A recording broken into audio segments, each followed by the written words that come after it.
ಅದಕ್ಕಾಗಿ ನಾನು ಹೇಳ್ತೇನೆ, ನಾವು ಹೆಚ್ಚು ಕಮ್ಮಿ ತಪ್ಪು ಮಾಡ್ಬೋದು, ಅದು ಎಂದಿಗೂ ಕೂಡ ನೀವು ತಪ್ಪು ಮಾಡಬಾರ್ದು ಅಂತ ಹೇಳಲಿಕ್ಕೆ ನಾನು ಇವತ್ತು ಇಚ್ಛಿಸುವಂಥದ್ದು. ಈ ಸಂಘಟನೆ ಗೌರವ ಎಲ್ಲರ ಮಧ್ಯದಲ್ಲಿ ತರಲಿಕ್ಕೆ ಅಷ್ಟು ಶ್ರಮಪಟ್ಟು, ಬಹಳ ಶ್ರಮಪಟ್ಟು ಒಂದು ಹಂತಕ್ಕೆ ಬಂದು ನಿಂತಿದ್ದಾರೆ. ಆದ್ರೆ ನಿಮ್ಮ 1, 2, 3, 4 ಜನದಿಂದಾಗಿ ಇಡೀ ನೀವು ಮಾನಮರ್ಯಾದೆ ತಗೊಳ್ಳೋದು ಕೆಲಸ ಆಗಬಾರ್ದು. ಅದನ್ನು ನೀವು ಯಾರು ಕೂಡ ಅವಕಾಶ ಮಾಡಿ ಕೊಡಬಾರ್ದು ಅಂತ ಕೂಡ ನಾನು ಹೇಳಲಿಕ್ಕೆ ನಾನು ಇವತ್ತು ಬಯಸ್ತೇನೆ. ಬಹಳಷ್ಟು ಪ್ರತಿಯೊಬ್ಬರಿಗೂ ಕೂಡ ನಿಮಗೆ ಬಹಳಷ್ಟು ಜವಾಬ್ದಾರಿ ಇದೆ. ಯಾಕೆ ನೀವು ಆ ಇದರದಲ್ಲಿ ಇದ್ದೀರಾ. ಆ ಉಲೇಮಾಗಳ ಬಂದಂತಹ ಸಂಘಟಿತ ಅಂತಾಗ ತಾವೇನು ಬಹಳ ಪ್ರಾಮಾಣಿಕತೆಯಿಂದ ನಿಷ್ಠುರವಾಗಿ ಆ ಗೌರವ ಉಳಿಸಿಕೊಳ್ಳುವಂತ ಕೆಲಸ ಏನಿದೆ, ದಯವಿಟ್ಟು ಅದರ ಬಗ್ಗೆ ಆಲೋಚನೆ ಮಾಡಿಕೊಂಡು ತಾವೆಲ್ಲರೂ ಕೂಡ ಮುಂದೆ ಹೋಗೋ ಜವಾಬ್ದಾರಿ ಪ್ರತಿಯೊಬ್ಬರ ಜವಾಬ್ದಾರಿ. ಇಲ್ಲದೆ ಒಬ್ಬರು 2, 3ರಿಂದಾಗಿ ಇಡೀ ನಿಮ್ಮ ಮಾಡಿದಂತ ಕಷ್ಟ ಏನಿದೆ ಅದಕ್ಕೆ ಇಡೀ ಕಪ್ಪು ಚಿಕ್ಕೆ ತರುವಂತ ಕೆಲಸಕ್ಕೆ ಯಾರು ಕೂಡ ಅವಕಾಶ ಕೊಡಬಾರ್ದು ಅಂತೇಳಿ ನಾನು ಪ್ರತಿಯೊಬ್ಬರ ಕಲಕ್ಕಲಿಂದ ನಾನು ಹೇಳಲಿಕ್ಕೆ ನಾನು ಇವತ್ತು ಇಚ್ಛಿಸ್ತೇನೆ. ಇದರ ಬಗ್ಗೆ ಜಾಸ್ತಿಯಾಗಿ ಬೇಕಂತ ಹೇಳಿದ್ರೆ ನಾನು ಚರ್ಚೆ ಮಾಡಿ ನಮ್ಮದು ಕೂತ್ಕೊಂಡು ಚರ್ಚೆ ಮಾಡ್ತೇನೆ. ಹೇಗೆ ಅಂತ ನಾನು ಹೇಳಲಿಕ್ಕೆ ನಾನು ಹೋಗುದಿಲ್ಲ. ಆದ್ರೆ ಮರ್ಯಾದೆಯನ್ನು ಉಳಿಸುವಂತ ಕೆಲಸದ ಜವಾಬ್ದಾರಿ ತಾವೆಲ್ಲ ಇವತ್ತು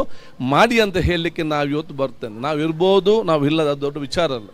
ಸಂಘಟನೆ, ಸಮಾಜ, ಈ ಒಂದು ಸೌಹಾರ್ದತೆ ಅದು ಶಾಶ್ವತವಾಗಿ ನಿಲ್ಬೇಕಂತ ನಾನು ಹೇಳಲಿಕ್ಕೆ ನಾನು ಇವತ್ತು ಬಯಸುವಂಥದ್ದು. ಅದಕ್ಕೆ ನೀವೆಲ್ಲ ಇಷ್ಟೆಲ್ಲ ಶ್ರಮಪಟ್ಟು ಮಾಡ್ತೀರಾ, ಆ ಗೌರವ ಉಳಿಸಿಕೊಂಡು ಬಹುಶಃ ಈ ರೀತಿಯ ಅತ್ಯುತ್ತಮವಾದ ಕೆಲಸ ಇನ್ನಷ್ಟು ಮುಂದೆ ಹೋಗಿಕೊಂಡು ದೊಡ್ಡ ಮಟ್ಟದ ಆ ಒಂದು ಕೆಲಸ ಕಾರ್ಯಗಳು ನಿಮ್ಮೆಲ್ಲಿಂದ ಆಗಲಿ ಅಂತ ನಾನು ಹೇಳಲಿಕ್ಕೆ ನಾನು ಇವತ್ತು ಬಯಸ್ತೇನೆ.